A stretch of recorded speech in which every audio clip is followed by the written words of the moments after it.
காலையிலேயே பாருங்கள் இந்த குருவி சத்தம் எவ்வளோ சூப்பராக இருக்குன்னு.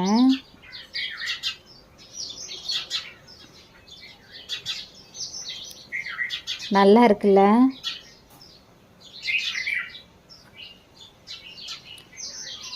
இவங்க மட்டும் இல்லைங்க, நம்ம வீட்டில் இருக்க லவ் பேர்ட்ஸும் சேர்ந்து தான் சத்தம் போடுவாங்க.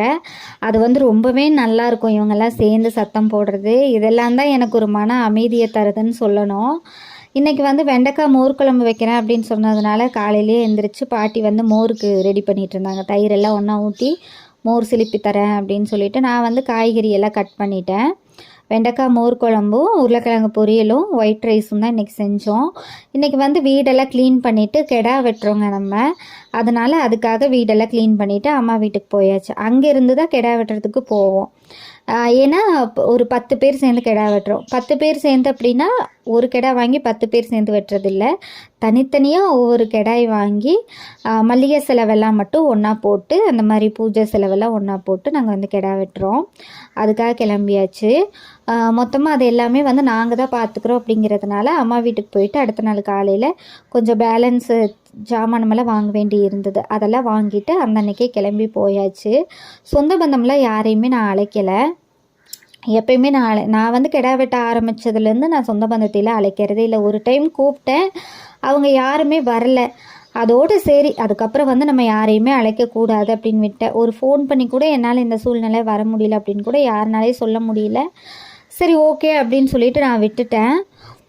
அதனால் நான் வந்து என்னோடய பங்கு எல்லாமே வந்து அன்னதானம் தான் போடுவோம். அதனால் அங்கே வந்து அன்னதானம் போட்டு வந்தாச்சு. கொஞ்சம் பேர் வந்து கேட்டிருந்தீங்க, தம்பியை பார்க்குறக்காது உங்கள் ஹஸ்பண்ட் வருவாங்களா அப்படின்னு சொல்லி. வரமாட்டாங்க.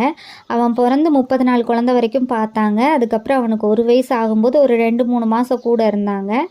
அதுக்கப்புறம் அவனுக்கு 7 வயசில் வந்தாங்க. ஒரு 6 மாதம் இருந்தாங்க, போயிட்டாங்க. அது அந்த கோவிட் டைமில். ஃபஸ்ட்டு வந்து டெலிவரிக்கு ஒரு 15 நாள் நான் அட்மிட் ஆகியிருந்தேன் ஹாஸ்பிட்டலில். கடைசி ஒரு 3 நாள் தான் வந்தாங்க. வந்து அந்த 30 நாள்லேயும் 30 நாள் தொடர்ந்து அவனை பார்க்கல. அப்பப்போ வந்து அவனை பார்த்துட்டு போயிட்டு இருந்தாங்க. அதுக்கப்புறம் என்னானாங்கன்னே தெரியல.